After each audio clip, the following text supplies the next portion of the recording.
अस्सलाम वालेकुम दोस्तों। ये जो चैनल बनाया गया है ये इस वजह से बनाया गया है ताकि आप इन वबा के दिनों में आप घर पे ही बैठे बैठे फ़िज़िक्स को बेहतर समझ सकें। तो हम जो पहला लेक्चर्स अपना तैयार कर रहे हैं वो तैयार कर रहे हैं आपकी जो सेकंड ईयर की फ़िज़िक्स है फेडरल बोर्ड में जो इस वक्त यूज़ हो रही है खैबर पख्तूनख्वा की, वो और उसमें जो फ़र्स्ट चैप्टर है वो है इलेक्ट्रोस्टैटिक्स और उसका आज हम फर्स्ट आर्टिकल जो 11.1 है प्रॉपर्टीज़ ऑफ चार्ज उसको स्टडी करेंगे। तो सबसे पहले अगर बात की जाए चैप्टर के नाम के बारे में तो चैप्टर का नाम है electrostatics. Electrostatics is the combination of two words, electro and statics. Electro जो वर्ड है वो रिलेट करता है चार्ज के साथ और स्टैटिक जो है ये कहते हैं रुके हुए को। तो electrostatics is the branch of physics which deal with the study of charges at rest। अब यहाँ पे अगर हम देखें तो रेस्ट को तो आप ऑलरेडी जानते हैं कि जब कोई चीज़ अपनी पोजीशन सराउंडिंग के रिस्पेक्ट से चेंज ना कर रही हो तो वो कहलाएगी एट रेस्ट। पीछे बात आ गई इलेक्ट्रो चार्ज के बारे में। तो आज हम इस लेक्चर में जो सिर्फ और सिर्फ चार्ज की हिस्ट्री, चार्ज कैसे डिस्कवर हुआ, चार्ज के बारे में कैसे पता लगा, चार्जेस की क्या क्या नेचर्स होती हैं और उसके बाद इसकी प्रॉपर्टीज़ के बारे में हम स्टडी करेंगे। तो चार्ज की अगर हिस्ट्री के बारे में देखा जाए तो इंसान की ये कोशिश रही है कि अपने इर्द गिर्द होने वाले जो वाक़यात हैं उनकी वजूहात देखे, उनको फर्दर देखे कि इसमें कौन कौन से प्रिंसिपल्स हो रहे हैं, ये क्यों होता है और इसको हम कैसे अपनी डेली लाइफ में इम्प्लीमेंट कर सकते हैं या इससे हम क्या क्या फ़ायदे उठा सकते हैं। तो जो इलेक्ट्रो से रिलेटेड हमारे पास फिनोमेनास थे जो डेली लाइफ में ऑब्ज़र्व होने वाले थे, जिसमें लाइटनिंग है जो बादल चमकते हैं, या सेंट एल्मोस फायर है जो कि बेसिकली एक प्लाज्मा कलर्ड प्लाज्मा या एल्यूमिनेटेड प्लाज्मा जो है वो जनरेट होता है बाय द कोरोना डिस्चार्ज। खैर ये तो शायद आपने ना सुने हो, लेकिन चार्ज की बेसिकली जो वजह बनी कि चार्ज इन्वेंट कैसे हुआ, चार्ज को स्टडी क्यों किया गया, उसकी जो बेसिक वजह है वो है amber effect. Amber effect basically क्या है कि हमारे पास एक मटेरियल है एम्बर, ये फोसिलाइज्ड राइजन है और ये, या बहुत आसान अल्फाज में समझना चाहें तो ये एक ऐसी नेचुरल प्लास्टिक है जो हमें दरख्तों से मिलती है।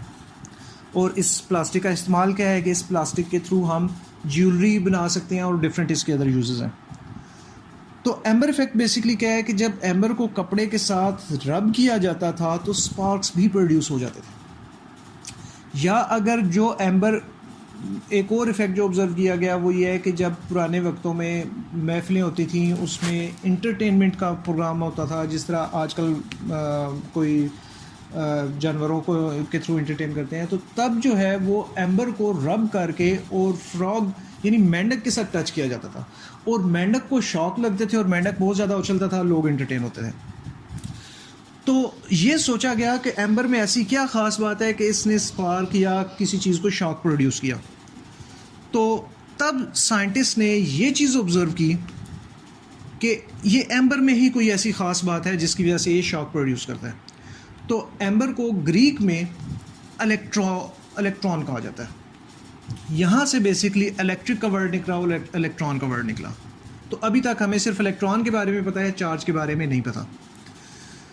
ये ही चीज़ आगे फर्दर इसको स्टडी किया गया और 1746 में बेंजामिन फ्रैंकलिन ने जब ये इसी चीज़ को इन्वेस्टिगेट कर रहा था तो तब उसने ये देखा कि जब पहले तो एम्बर को रब किया जाता था, अब उसने जब ग्लास रॉड को या ग्लास के एक ऑब्जेक्ट को जो है वो किसी क्लॉथ के साथ रब किया तो इसमें भी कुछ अजीब सी प्रॉपर्टीज़ आ गई, लेकिन ये प्रॉपर्टीज़ एम्बर की प्रॉपर्टीज से डिफरेंट थी, बल्कि डिफरेंट क्या बिल्कुल ऑपोजिट थी।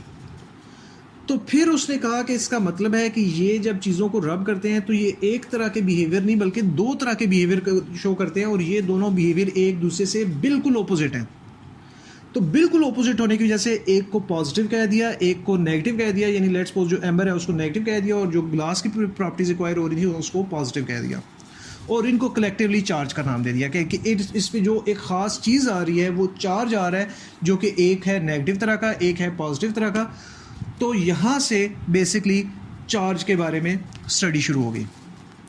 चार्ज को फर्दर जब इन्वेस्टिगेट कर रहे थे तो 1785 में कूलम ने जो है वो अपना लॉ पेश किया, जिसको हम इंशाल्लाह नेक्स्ट लेक्चर में स्टडी करेंगे। उसका ओवरव्यू अगर देखा जाए तो हम ये कह सकते हैं कि जो सेम चार्जेस होंगे, यानी एम्बर को जो है वो रिपेल करता था, ग्लास को रिपेल करता था, लेकिन एम्बर और ग्लास जो है वो एक दूसरे को अट्रैक्ट करते थे जब इनको किसी क्लॉथ के साथ रगड़ के एक दूसरे के करीब लाया जाए। तो यहाँ से जो है ये एक ब्रेक थ्रू हुआ और स्टडी होना शुरू हुई। तो 1897 में जे थॉमसन ने एटम को भी फर्दर सब डिवाइड करके और उसमें से इलेक्ट्रॉन भी डिस्कवर कर लिया कि, और ये जो आपके पास है इलेक्ट्रॉन, अब इसकी प्रॉपर्टीज़ के बारे में इन्वेस्टिगेशन शुरू हो गई। तो जे थॉमसन ने बहुत ज़्यादा कोशिश की, लेकिन ये इलेक्ट्रॉन की एग्जैक्ट मास और एग्जैक्ट चार्ज कैलकुलेट नहीं कर पाया। मगर एक फ़ायदा हुआ कि इसने charge to mass ratio calculate कर ली और इसने कहा कि जो इलेक्ट्रॉन की चार्ज टू मास रेशो है वो है 1.75820 इंटू 10⁻11 कूलम पर केजी। इसके बाद तो फिर फर्दर आगे जो है वो एटम क्योंकि डिवाइड हो गया तो एटम के अंदर की भी चीज़ें डिस्कवर होना शुरू हो गई, जिसमें 1917 में रदरफोर्ड ने प्रोटॉन डिस्कवर कर लिया और 1932 में जेम्स चैडविक ने डिस्कवर किया, जो कि हमारा फ़िलहाल टॉपिक नहीं है, ये आगे केमिस्ट्री की फील्ड में चला जाएगा। तो अभी बात हो रही थी इलेक्ट्रॉन की फ़िज़िकल प्रॉपर्टीज़ के बारे में। तो इलेक्ट्रॉन के ऊपर जो हम फिज़िकल प्रॉपर्टी में भी चार्ज को ज़्यादा कंसिडर करेंगे, क्योंकि इस वक्त हमारा बेसिक टॉपिक है चार्ज। तो इलेक्ट्रॉन का जो चार्ज है वो फर्स्ट टाइम एक्यूरेटली मेजर किया या कैलकुलेट किया 1909 में मिलीकान्स ने एक एक्सपेरिमेंट सेटअप बनाया और उस एक्सपेरिमेंट को जो है हम जानते हैं मिलीकान ऑयल ड्रॉप के एक्सपेरिमेंट से, जो कि फर्स्ट ईयर की केमिस्ट्री में आई थिंक है भी से। तो मिलीकान ने ये कंक्लूजन दिया कि किसी भी चीज़ के ऊपर या वो जो ऑयल ड्रॉप थे उनके ऊपर जो चार्ज आ रहा है वो या तो 4.8 इंटू 10⁻⁻19 कूलम है, या 6.4 इंटू 10⁻⁻19 कूलम है, या 8.0 इंटू 10⁻⁻19 कूलम है, या 3.2 इंटू 10⁻⁻19 कूलम है। तो जब उसने ये चीज़ ऑब्जर्व की तो उसने देखा कि ये जो सारी वैल्यूज़ हैं 3.2 या 4.8 या 6.4 या 8.0 जो भी वैल्यूज़ हैं, ये तमाम की तमाम 1.6 का मल्टीपल है, और आज के जो एक्सपोनेंट है 10⁻⁻19 वो तो कॉमन है। तो उसने ये कहा कि इसका मतलब ये है कि इसमें से इलेक्ट्रॉन निकलते हैं, और अगर किसी चीज़ में से एक इलेक्ट्रॉन निकला तो चार्ज आया 1.6 10⁻⁻19 कूलम, 2 निकलने के केस में 3.2 और आगे सेम एक्सपोनेंट, 3 निकलने के केस में 4.8 और आगे सेम एक्सपोनेंट। तो उसने ये कंक्लूड किया कि जो एक इलेक्ट्रॉन पे चार्ज है वो है 1.6 इंटू 10⁻⁻19 कूलम। अब फर्दर हम देखते हैं कि किसी भी चीज़ के ऊपर चार्ज क्यों आता है। किसी भी चीज़ के ऊपर चार्ज इस वजह से आता है कि जब अगर हम एम्बर की या वो ग्लास की एग्जांपल लेते हैं, तो जब एम्बर को क्लॉथ किसी के साथ रब किया जाता था तो उसमें क्या होता था कि एक चीज़ में से इलेक्ट्रॉन निकलते थे और दूसरी चीज़ में एंटर हो जाते थे, क्योंकि एटम एक दूसरे से टकरा रहे हैं रबिंग के दौरान। तो एक एटम में से इलेक्ट्रॉन निकले और दूसरी चीज़ में चले गए, जिस चीज़ में से इलेक्ट्रॉन निकल गए उसके ऊपर पॉजिटिव चार्ज आ गया, और जिसके अंदर इलेक्ट्रॉन पेनिट्रेट कर गए उसके ऊपर नेगेटिव चार्ज आ गया। अब हम चार्ज की कुछ प्रॉपर्टीज़ के बारे में डिस्कस करते हैं। तो चार्ज बेसिकली एक इंट्रिंसिक प्रॉपर्टी है, यानी पार्टिकल के साथ बाय बर्थ एसोसिएट इलेक्ट्रॉन है तो उस पर नेगेटिव बाय बर्थ ही है। जैसे इलेक्ट्रॉन क्रिएट हुआ उसकी इलेक्ट्रॉन की पैदाइश के साथ ही उसके ऊपर नेगेटिव आ गया। प्रोटॉन है तो उसके साथ इसी तरह पॉजिटिव आ गया। तो ये एक इंट्रिंसिक प्रॉपर्टी है, और इस प्रॉपर्टी की वजह से ये दूसरी चीज़ों को इन्फ्लुएंस कर सकते हैं, उनके ऊपर फोर्स लगा सकता है। और फिर जो है वो हमें ये भी पता लग गया कि जो सेम चार्जेस हुआ करेंगे वो एक दूसरे को रिपेल करेंगे, पॉजिटिव को या एम्बर को, और ग्लास को रिपेल करेगा। जबकि जो ऑपोजिट चार्जेस होंगे वो एक दूसरे को अट्रैक्ट करेंगे, यानी अगर एक एम्बर को और ग्लास को हम क्लॉथ के साथ रब करें और एक दूसरे के करीब लाएं तो ये एक दूसरे को अट्रैक्ट कर लेंगे। और जो चार्ज होता है किसी चीज़ पे वो आ सकता है 2 तरीक़ों से। एक तरीका जो है वो कहलाता है कंडक्शन, यानी बाकायदा एक इलेक्ट्रॉन निकल के दूसरी चीज़ में जाए, इसको कहते हैं चार्जिंग बाय कंडक्शन। और दूसरी चीज़ जो है वो है इंडक्शन। कि इंडक्शन को समझने के लिए हम यूँ कंसिडर करते हैं कि लेट्स से हम अगर समझना चाहें तो लेट्स सपोज कि हमारे पास एक ग्लास रॉड है, उसको हमने क्लॉथ के साथ रब किया और हम फ़र्ज़ करते हैं कि ग्लास के ऊपर पॉजिटिव चार्ज आ गया। अब ग्लास के ऊपर तो पॉजिटिव चार्ज है, जब हम इसको कागज़ के टुकड़ों के करीब लेके जाएंगे तो ये रॉड उनको अट्रैक्ट कर लेगा। कागज़ के ऊपर कहाँ से चार्ज आया? तो वो चार्ज आता है बाय इंडक्शन, कि जो कागज़ के टुकड़े हैं वो भी एटम से मिलके बने हैं, एटम में पॉजिटिव पोर्शन भी है, नेगेटिव पोर्शन भी है। तो ये रॉड जो है सेम यानी पॉजिटिव चार्ज को रिपेल करेगा, नेगेटिव चार्ज को अट्रैक्ट करेगा। तो जो नियरेस्ट एंड होगा उसमें नेगेटिव को ले आएगा और उस नेगेटिव की वजह से पॉजिटिव इसको अट्रैक्ट करना शुरू कर देगा।